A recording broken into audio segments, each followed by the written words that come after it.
بسم تعالی دوستوں، آپ کا میزبان ڈاکٹر مسعود جمال خانزادہ ایک مرتبہ پھر آپ کی خدمت میں حاضر، اور یہ وہ سلسلہ ہے کہ جس کا آغاز 19 نومبر 2024 کو ہوا۔ خانزادہ راجپوت برادری کی مقتدر، بزرگ، زعیم، اکابر اور فہیم شخصیات کے انٹرویوز کا سلسلہ۔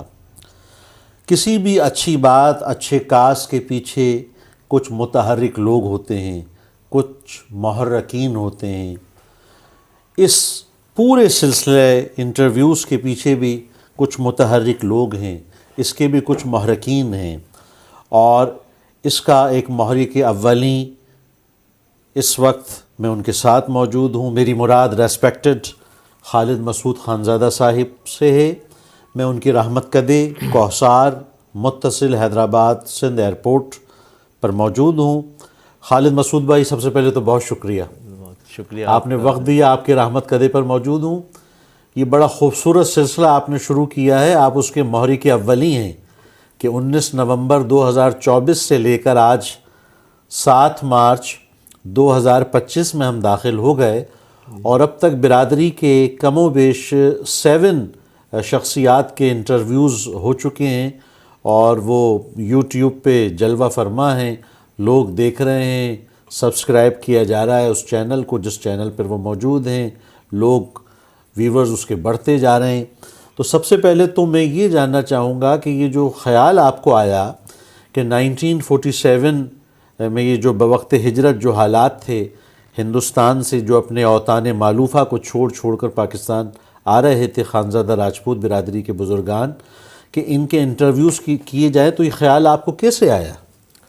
اصل میں ایسا ہوا، یہ جب آپ کی عمر 55 سال ہوتی ہے تو آپ کے والدین آپ سے 20 سال بڑے ہوتے ہیں تو 80 کے ہو جاتے ہیں۔ تو یہ وہ دور ہوتا ہے کہ اب آپ کے سینئر جانا شروع ہو جاتے ہیں، ماموں چلے گئے، خالہ چلی گئیں، تو ہم 55 کے جب ہوئے تو یہ سلسلہ شروع ہوا، اور ہمیں یہ لگا کہ صرف ہمارے ساتھ ہو رہا ہے، ورنہ یہ ہمارے والدین کے ساتھ بھی ہوا ہے، دادا کے ساتھ بھی ہوا ہے۔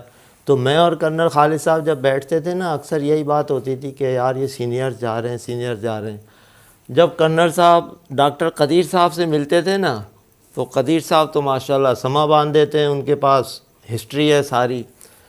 تو وہ خالد بھائی مجھ سے کہتے تھے یار قدیر صاحب کے پاس بڑی نالج ہے، تم اس کو ہے نا کسی طرح سیو کر لو۔ پھر ہم نے طریقہ کار نکالا، تو انہوں نے کہا میں آپ کو شارٹ اینڈ والا دوں گا، ان سے نکلوا لیں، لکھوا لیں آپ، پھر کتاب بنوا دیتے ہیں۔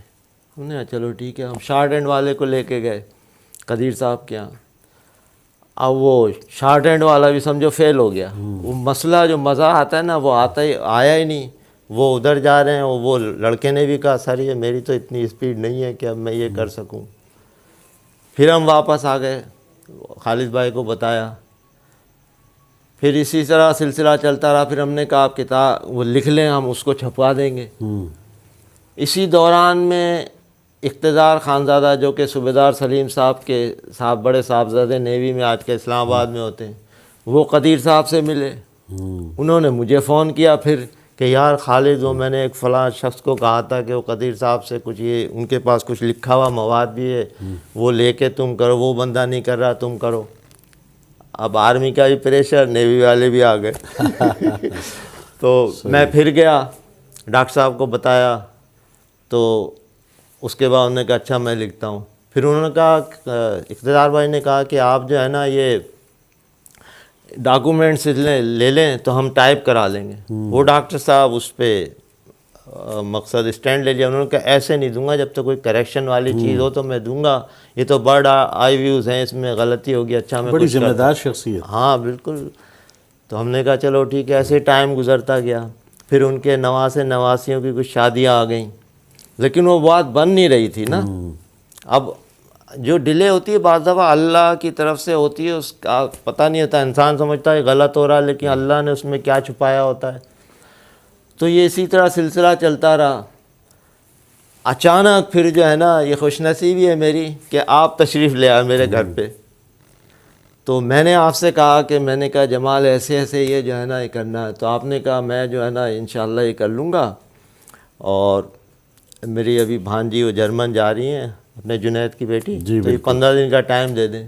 وہ 15-20 دن اس طرح گزر گئے. پھر جو وہ پہلا ڈاکٹر قدیر صاحب کا انٹرویو ہوا ہے نا, بہت خوبصورت, اور ان کی برتھ ڈے تھی اس دن 19 نومبر 2024. دوسرے دن جی دوسرے دن برتھ ڈے تھی بالکل. تو پھر ہم لوگ پہنچے. اچھا اس وقت تک میرا نا پھر وہی ارادہ تھا کہ اس کو میں پاس کر کے نا کتاب ہی لکھنی ہے, ذہن اس طرف جا ہی نہیں رہا تھا. پھر وہ بچے سے پوچھا اس کو کس طرح سلو کرتے ہیں, اس نے بتایا ایسے, اور میں نے لکھنا شروع کر دیا کہ اس کو لکھ کے ہم کتاب بنوائیں گے. جب وہ اپلوڈ ہوا نا تو اس کے بعد میں نے دیکھا کہ کسی خانزادے کا انٹرویو نہیں ہے یوٹیوب کے اوپر جی, اور ہمارے جو مہاجر جو اردو اسپیکنگ مہاجر آئے تھے ان کا بھی کسی کا بھی نہیں ہے. جبکہ ہمارے جو پنجاب میں ہمارے بھائی آئے تھے راجپوت نا, ان لوگوں نے تو مقصد 8-14 سال پہلے کام شروع کیا تھا, پھر رکا, پھر 8 سال سے ریگولر ہیں وہ لوگ نا ماشاءاللہ, انہوں نے کافی بڑا اچھا کام کیا ہوا ہے. تو پھر مجھے لگا نہیں, میں نے کہا یار یہ تو جو ہے نا ہمیں کچھ کرنا چاہیے, تو ایک انٹرویو ہے. پھر ہمارے ایک دوست نے مذاق میں کہا, لیکن اچھی تنقید تھی, میں نے اس کو پازیٹیو لیا, کہنے لگا یار تو یہ انٹرویو تو بڑا اچھا ہے لیکن یہ تو صرف طیارے کی تاریخ ہے. میں نے کہا یہ بھی صحیح بات ہے کہ خانزادے صرف طیارے میں ہی نہیں تھے. پھر ہمارے دوست ہیں شاہد نیاز, انہوں نے کہا ہمارے برسرے کا بھی اس میں کوئی ذکر نہیں ہے. پھر میرا ذہن نا بس چینج ہو گیا, اس کتاب سے ہٹ گیا. میں نے کہا اب اس پہ چلنا ہے. پھر جو میں نے کہا اب دوسرے علاقے کے جو لوگ ہیں نا ان کی طرف ہم چلتے ہیں. تو پھر ہم آپ کے ساتھ ٹنڈولیار گئے. ٹنڈولیار سے ہی متعلق ایک سوال کہ وہاں مزید آپ کے کون کون سے ساتھی ہیں, جو کہ میں ایک عرصے سے آپ کو دیکھ رہا ہوں کہ آپ بہت متحرک ہیں, نہ صرف انجمن خانزادہ راجپوت رجسٹرڈ کے ساتھ بھی بلکہ خانزادہ ویلفیئر آرگنائزیشن کے ساتھ بھی. تو ٹنڈولیار میں کچھ قابل ذکر ساتھی. جب ہم نے وہ رسالہ شروع کیا تھا نا اپنا بیداری کے حساب سے, تو اس میں آپ بھی ہمارے ساتھ تھے. تو سید چنو جو ہے نا یہ بہت ہی نا بے لوث قسم کے آدمی ہیں, اور یہ اس وقت بھی ہمارے ساتھ تھے, اور انہوں نے ساری ٹنڈولیار سے ارینجمنٹ وغیرہ میں کر کے دیتے تھے. شاہد نیاز ہمارے ساتھ ہوتے تھے, ایک عمران ہوتے تھے, آج کل وہ چلے گئے کراچی, اور مبارک بھائی ہوتے تھے. صابر بھی ہوتے تھے جو بینک میں افسر ہو گئے. صابر ادھر, ہاں وہ کراچی چلے گئے, بہت ماشاءاللہ وہ حیدرآباد کے تھے. حیدرآباد کے تھے. ایسے یہ ہماری ٹیم تھی. تو اس کے بعد آپ نے دیکھا ہوگا جس دن ہم وہ انٹرویو کرنے گئے تھے مبین صاحب کا, جی, تو چنو بھائی کی طبیعت سخت خراب تھی. بالکل. ناظرین میں بتاتا چلوں آپ کو کہ خالد بھائی کی امارت میں, اور ظاہر مہری کے اولی ہیں آپ, یہ 7 کے قریب انٹرویوز اب تک ہو چکے ہیں. اور ٹنڈولیار کا میں نے ابھی پوچھا ہے سر سے, تو ٹنڈولیار میں لاسٹ ٹائم جب ہم پہنچے ہیں تو تقریباً ہم وہاں سے 4 انٹرویوز کر کے نکلے ہیں. ایسا ہی خالد بھائی؟ جی ہاں بالکل 4 ہیں. ایک مبین صاحب کا تھا, ایک ابرار صاحب کا تھا, سعید بھائی کا تھا, اور طارق خانزادہ صاحب کا انٹرویو تھا. اچھا خالد بھائی, ابھی کچھ اور شخصیات جو آپ کے ذہن میں موجود ہوں جن کے انٹرویوز کرنے, وہ ظاہر ہے آپ کے ذہن کے اندر ہوگا. جی ہاں, اس وقت شخصیات نہیں ہیں میرے ذہن میں, ایریا ہیں. اب اس میں شخصیات جو بھی آ جائیں, کہ جیسے ہم نے کوٹ قاسم کا کیا تو مبین صاحب آ گئے, فیروز پور کا ہوگا تو ہم فیروز پور کے لوگوں کو لیں گے, تجارہ کا تو ماشاءاللہ قدیر صاحب نے انٹرویو کر دیا ہے, اور بھی ہو گیا. اسی طرح جتنے لوگ ہیں نا ہم کوشش کریں گے, مانڈی کھیڑا ہو گیا, اس طرح ان انٹرویوز کو لے کے چلیں گے. نو کے کتنے لوگ تھے, اس طرح جو ہے نا, تاکہ ہمارا سارا ایریا کور ہو جائے اور ہماری جو تاریخ ہے وہ سیو ہو جائے. ہمارے بچوں کو یہ پتہ ہو کہ ہمارے گھر والے کہاں سے کیسے آئے تھے, کیا کیا قربانیاں دے کر وہ لوگ آئے تھے. تو سعید بھائی کا آپ نے پوچھا تھا, سعید بھائی جو ہے نا بہت ہی اچھے آدمی ہیں اور ورکر آدمی ہیں, باوجود علالت کے ہمارے ساتھ تھے. بالکل جو ہے نا, بالکل وہ ہر وقت تیار رہتے ہیں. اور ٹنڈولیار میں ہمارا سیٹ اپ جو ہے نا انہوں نے اور شاہد نیاز نے بنا کے دیا تھا, اور ماشاءاللہ ہمارے جو لوگ ڈونرز بھی جو ہے نا ادھر سے, جانی بھائی جو ہیں آج کل بلدیہ کے جو نائب ناظم وغیرہ ہیں, سلیم جانی بھائی, ان سے ڈونیشن لیا کرتے تھے. طارق ٹاسک والے جو اپنے ہیں ان کا ایڈ آیا کرتا تھا, وہ دیتے تھے. جمیل بھائی جو ہیں ان کی طرف سے بھی ہمیں وہ ملتا تھا, جس کے باعث ہم نے اپنا یہ رسالہ وغیرہ نکالتے تھے. ناظرین ایک شورٹ وقفے کے بعد پھر میں آپ کی خدمت میں دوبارہ حاضر ہوتا ہوں خالد مسعود صاحب کے ساتھ. ایک مرتبہ پھر ڈاکٹر مسعود جمال خانزادہ آپ کی خدمت میں. خالد مسعود بھائی، میں بھی دیکھ رہا ہوں اور برادری بھی دیکھ رہی ہے، کم و بیش 20 سال سے ریسپیکٹڈ پروفیسر ڈاکٹر عبدالقدیر ملک خانزادہ صاحب سے جو آپ کا تعلق خاطر ہے، اور وہ ظاہر ایک تنظیم کے جو برادری کی ویلفیئر کو لے کر اور بچوں کی ایجوکیشن کو بڑھاوا دینے کی خاطر رن ہے، اس کے سربراہ بھی ہیں، تو انہیں کیسا پایا آپ کی 20 سال سے ان سے ایک ایسوسیشن اور وابستگی ہے؟ نہ صرف یہ جاننا چاہیں گے بلکہ پروفیسر رئیس خانزادہ صاحب مرحوم و مغفور، ان سے کیسا تعلق رہا وہ بھی جاننا چاہیں گے۔ ڈاکٹر صاحب نے پچھلے انٹرویو میں بتایا تھا، جب آپ نے سوال کیا تھا کہ ڈاکٹر نذیر صاحب سے تو انہوں نے بتایا تھا کہ ڈاکٹر نذیر صاحب میرے والد کے دوست تھے، پھر وہ میرے دوست ہو گئے۔ اب میں کہتا ہوں کہ اب وہ میرے دوست تو نہیں ہے، بزرگ ہو گئے، لیکن میرا واسطہ ان سے ہے، تو یہ سلسلہ چلا آ رہا ہے، اللہ کرے آگے تک رہے۔ آمین۔ تو ڈاکٹر صاحب سے میرے تقریباً 2005 یا 6 میں جو ہے نا واسطہ ہوا، جب صابر ادھر سے نا پروموٹ ہو کے کراچی جا رہے تھے، تو صابر نے مجھ سے کہا کہ آپ اس میں آ جائیں، حالانکہ اس دوران میں میری طبیعت صحیح نہیں تھی، مجھے ایک ہومیوپیتھک ڈاکٹر نے کارٹیزون کھلا دیا تھا، تو نا سستی سی رہتی تھی، لیکن میں نے وہ جوائن کر لی تھی۔ تو ڈاکٹر صاحب کو میں نے نا جو انتہائی نیک، انہوں نے کبھی اس اپنے عہدے کا نا سیاسی جو ہے نا استعمال نہیں کیا، صرف برادری کے فلاح بہبود کے لیے وہ کام کرتے ہیں، اور اس کے بعد وہ ہے نا کسی سے وہ ایسے نہیں رکھتے، خاموشی سے وہ جو ہے نا جو چیزیں وہ دیتے ہیں وہ خاموشی سے ہی وہ ہوتا ہے، اس کی کوئی تشہیر وشیر وغیرہ وہ نہیں کرتے۔ اور ماشاءاللہ ان کی آپ نے نالج تو دیکھ ہی لی ہے کہ کس طرح انہوں نے اور ہر علاقہ وائز جو ہے نا خانزادوں کا وہ سب کا ماشاءاللہ وہ ماشاءاللہ سما باندھ دیتے ہیں، جب وہ بات کرتے ہیں نا سما باندھ دیتے ہیں۔ اچھا، جمیل بھائی جو تھے نا، وہ شاید نام رہ گیا آپ کے، پروفیسر جمیل صاحب۔ بالکل، میں بعد میں آتا، میں نے کہا پہلے ان دو شخصیات کے متعلق تو وہ بھی ہم پروفیسر جمیل خانزادہ صاحب کے متعلق بھی جاننا چاہیں گے۔ ان کا بھی بڑا نام تھا ان کے سبجیکٹ کے حوالے سے، وہ بھی پروفیسر رہے حیدرآباد سندھ کا، مگر برادری کے لیے ان کا ایک الگ سے کام تھا۔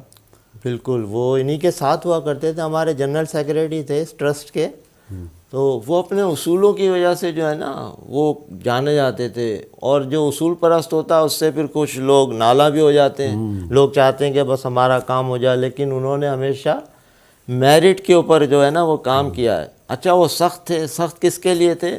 جو اسٹوڈنٹ تھرڈ کلاس تھا، اس کو کہتے تھے اس کو 1 روپیہ بھی نہیں دو، ضائع کرو گے، لیکن جو A1 اسٹوڈنٹ ہوتے تھے نا، تو ان کے لیے جو ہے نا ان کا دل بڑا نرم تھا۔ وہ ایک دفعہ ایک پنجاب سے کسی بچے کا فون آیا تھا پچھلے سال، اس سال نہیں آیا، تو صابر سے کہنے لگے یار صابر، یہ جو ہے نا اس کا فون نہیں آیا، اس کو ملاؤ۔ تو اس کو نمبر ملایا، پھر وہ جو بات ہوئی، جو دینا تھا یا کیا کرنا تھا، اس طرح مقصد ان کا نرم دل تھا۔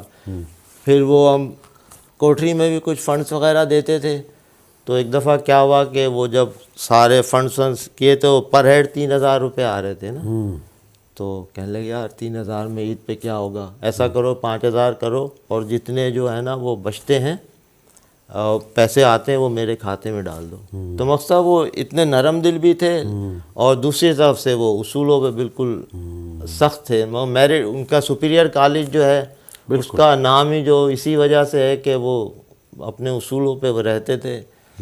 اچھا، پروفیسر رئیس صاحب بھی ماشاءاللہ وہ کافی ایکٹیو تھے اسی سلسلے میں نا، لیکن جب ہم آئے تو اس کے 1-2 سال بعد ہی وہ گر گئے تھے نا، بالکل، تو وہ کچھ بیمار ہو گئے یہ تھے۔ واقعہ کوٹری ڈسٹرکٹ جامشورو میں ہوا تھا۔ جی ہاں، وہ کوئی جھنڈا ونڈا لگا رہے تھے نا اس کو اتارنے کے لیے، اس کی وجہ سے وہ، تو ہمارا اتنا ہم سے واسطہ نہیں رہا، لیکن قدیر صاحب بتاتے ہیں جو فاؤنڈر ممبرس تھے نا ان میں سے تھے۔ اس میں یہ جمیل صاحب تھے، یہ تھے اپنے وہ کوٹ قاسم کے جو تھے نا اپنے اماں خیز کے ماموں رفیق، بالکل، یہ ہوتے تھے، ایسے کافی سینئر سے آہستہ آہستہ سب اللہ کو پیارے ہو گئے، بالکل۔ تو یہ مسئلہ ہے جی۔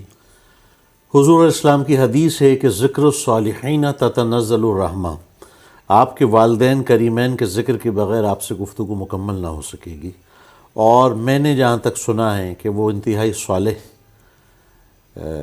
قسم کے افراد تھے، تو میں مختصراً چاہوں گا اور آپ کے والد گرامی علیہ رحمہ کے لیے تو یہ بالکل ریکارڈ کی بات ہے کہ وہ خانزادہ راجپوت برادری یعنی ہجرت سے پہلے MBBS ڈاکٹر تھے. تو اپنے والدین کریمین علیہم الرحمہ کے حوالے سے بھی تھوڑا سا بتائیے. میرے والد نا تھے تو وہ والد، لیکن ان کے سینے میں ایک ماں کا دل تھا. کیا بات. جو ہے نا ہم دیکھتے ان کی آنکھیں بولتی تھیں، کیونکہ انہوں نے وہ جب غفور صاحب کی حویلی پہ جو اٹیک ہوا تھا تو ان کی 20 بچے شہید ہو گئے تھے. وہ تو ادھر تھے نہیں، وہ پڑھنے گئے ہوئے تھے، تو ان کو اولاد کی جو ہے نا قدر و قیمت کا پتہ تھا. اچھا پروفیسر جمیل صاحب بتاتے تھے کہ ہماری جو پہلی بہنیں تھیں شہید ہو گئی تھیں، وہ پروفیسر جمیل صاحب کی ہم عمر تھیں، بولے ہمارے ساتھ کھیلتی تھیں. ایک کا نام فردوس تھا، ایک کا نام شمیم تھا. تو جمیل صاحب کی پیدائش ہے 2 جون 1937. تو مقصد میری بہنیں بھی 1937 کی پیدائش تھی. آج ہوتی تو وہ 80-85 سال کی ہوتی. بالکل. تو والد صاحب میرے بہت شفیق تھے، وہ کبھی کسی نہ غصہ کرتے تھے، اور مقصد کوئی پیسے کی ایسی ریل پیل نہیں تھی ابا کے پاس، لیکن انہوں نے کبھی میں نے نہیں سنا کہ انہوں نے کوئی شکوہ کیا ہو. اور ناظرین میں ایک بات بڑی اہم بتاتا چلوں کہ کم و بیش 7 ماہ کم 100 سال کی آپ کی عمر تھی جب آپ کا وصال ہوا ہے. ایسا ہی ہے سر؟ جی ہاں بالکل صحیح ہے. ہاں. اصل میں ان کی عمر جو ڈیٹ آف برتھ تھی ایکچوئل وہ تھی 9 اگست 1914، لیکن ڈاکومنٹس میں وہاں 17 لکھی ہوئی تھی، لیکن والد صاحب مجھے بتاتے تھے کہ 1914 ہے. اچھا تو اس حساب سے تو 100 سے اوپر ہو گئی. نہیں 14 میں تو 14 کے مارچ کو ہوا تھا. اچھا مارچ کو. ہاں تو 7 مہینے کم تھے 100 سال میں نا. اور میرے والد کی صحت اتنی اچھی تھی کہ کبھی انہوں نے ہم سے پانی کا گلاس بھی نہیں مانگا. بالکل بالکل. وہ خود ہی وہ چلا کرتے تھے. یہ اللہ کی مہربانی تھی کہ انہیں بیمار ڈال کے ہمیں جو 2-2.5 سال جو ہے نا خدمت کا وہ موقع دے دیا. اور وہ ایک بات کہتے تھے، میں مذاق کرتا تھا، ابا کیسے ہو؟ تو کہتے بیٹا تم ٹھیک ہو تو ہم ٹھیک ہیں. انہوں نے کبھی کوئی شکوہ نہیں کیا. حالانکہ آپ کو پتہ ہے ادھر آ کے میرے بڑے بھائی کی اچانک ڈیتھ ہو گئی تھی. وہ بڑا غم تھا ان کے لیے. ہاں تو اولاد کا غم جو ہے بڑا ہوتا ہے. بالکل. لیکن وہ جو بڑے شفیق تھے. یہ بات بھی میں بتاتا چلوں کہ آپ کے والد گرامی میرے والد گرامی علیہ رحمہ کے سگے خالو تھے. یعنی آپ میرے والد کے کزن ہیں خالد مسعود صاحب، اور آپ کے والد ڈاکٹر نذیر صاحب علیہ رحمہ میرے دادا تھے رشتے میں. آخر میں پاکستان کے نام بالعموم اور خانزادہ راجپوت برادری کے نوجوانوں کے نام بالخصوص کوئی پیغام. دیکھیں جب طارق بھائی سے آپ نے انٹرویو کیا تھا نا، انہوں نے ایک بڑی گہری بات کی تھی کہ آپ کی عزت جو ہوتی ہے آپ کے کردار سے ہوتی ہے اور کام سے. اس اصول پہ پورا یورپ جو ہے نا کام کر رہا ہے. ایمانداری کردار ہوگا تو ایماندار ہوں گے، اور آپ کا کام ہوگا نالج ہوگی تو پورا یورپ جو ہے وہ اس پہ کام کر رہا ہے ایمانداری پہ. کوئی ایک ملک ایسا نہیں ہے کہ جو ہے نا بے ایمانی سے ترقی کی ہو. وہ لوگ ابھی امریکہ لوگ جاتے ہیں، وہ بتاتے ہیں کہ وہ فجر کے ٹائم اٹھتے ہیں اور مغربی کے بعد وہاں بازار بند ہو جاتے ہیں. ہمارے یہاں الٹا چکر چل رہا ہے. تو یہ جو ہے میرٹ اور ایمانداری جو ہے نا اللہ تعالیٰ نے کم تولنے پہ پوری ایک امت تباہ کر دی تھی. تو ہمیں یہی چاہیے کہ نالج حاصل کریں اور ایمان جو ہے نا سچ کا تھا. اگر جھوٹ بولنا ہی چھوڑ دینا آدمی تو 1000 برائیوں سے بچ جائے گا. بس میرا یہی پیغام ہے کہ جو ہمارے کام کرنے کا تھا وہ دوسری قومیں کر رہی ہیں. صحیح بات ہے. جی بہت شکریہ. خالد مسعود صاحب کے ساتھ بہت سیر حاصل گفتگو رہی، اور یہ جو انٹرویوز کا سلسلہ 2024 سے شروع ہو چکا ہے اور آگے اللہ کو پتہ ہے کہاں تک جاتا ہے، اس کے پیچھے کیا مقاصد حسنہ ہیں، اس پر ہم نے بات چیت کی. بہت شکریہ سر. Thank you. پاکستان زندہ باد، مادر وطن سندھ پائندہ باد. پائندہ باد. السلام علیکم.